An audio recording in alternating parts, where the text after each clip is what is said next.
Hi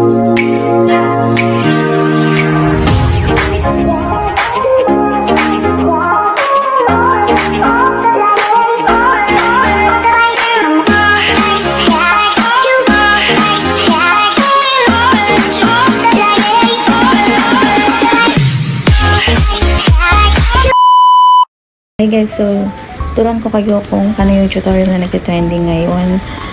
Step by step mula simula hanggang sa matapos. Kasi yung iba narilito, hindi daw nila mag-gets. Yung sa video ko na kasi siya sinimulan.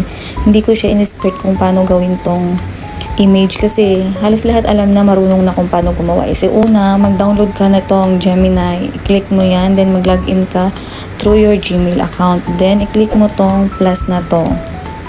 Mag-add ka dyan ng picture na gusto mong i-upload ba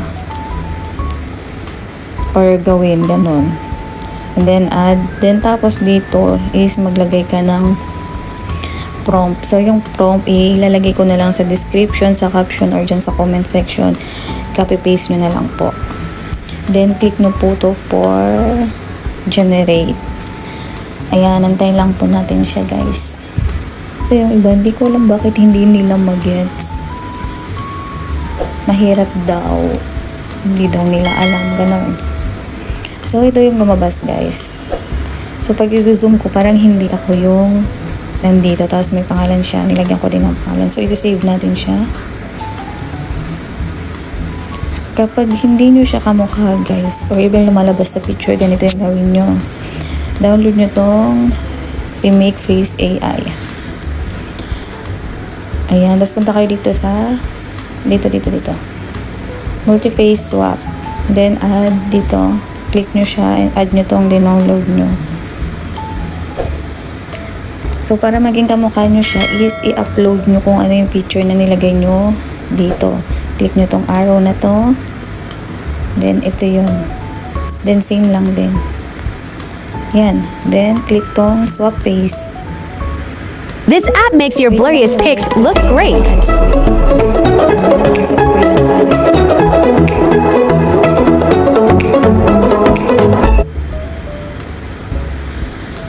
Ayan, so naging kamukha ko na siya. I-click nyo tong download. So na-download na siya, nandun na siya sa gallery ko. And then, after nun, gagawa na tayo ng video. Punta kayo sa Google Chrome nyo. I-search nyo.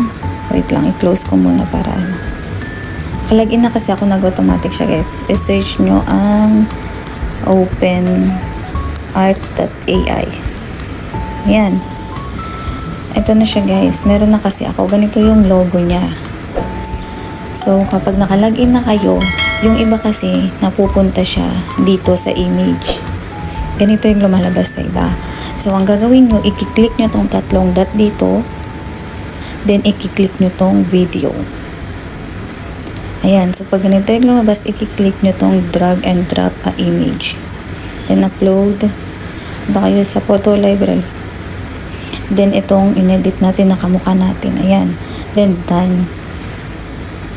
Tapos, sa prompt, guys, is copy-paste nyo na lang din. Ilalagay ko na lang din siya dyan sa comment section.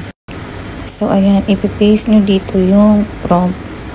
So, pag okay na, pag ganyan, then scroll down nyo siya, create. Ayan, may nakalagay siya ganyan, no? Free video, 5 lang pwede create. Yung create, guys. I-scroll down nyo siya, makikita nyo siya dito. Ayan. Naglo-loading pa. Pag natapos na mag-loading ito, saka nyo siya i-click. Ayan, so pag ganito na siya, guys, i-click nyo siya. So, pagka-click nyo, ayan, ganyan siya. Click nyo itong arrow down dito sa tabi. Ayan, ay nasa gitna. Click nyo tong save video. So, mag-automatic na siya sa gallery nyo. I-check nyo siya kung nandun na. My little soda pop. You're all I can think of. Every drop I drink up. You're my soda. Hope na nakatulong tong video na to sa inyo. So, don't forget to follow for more. Love you.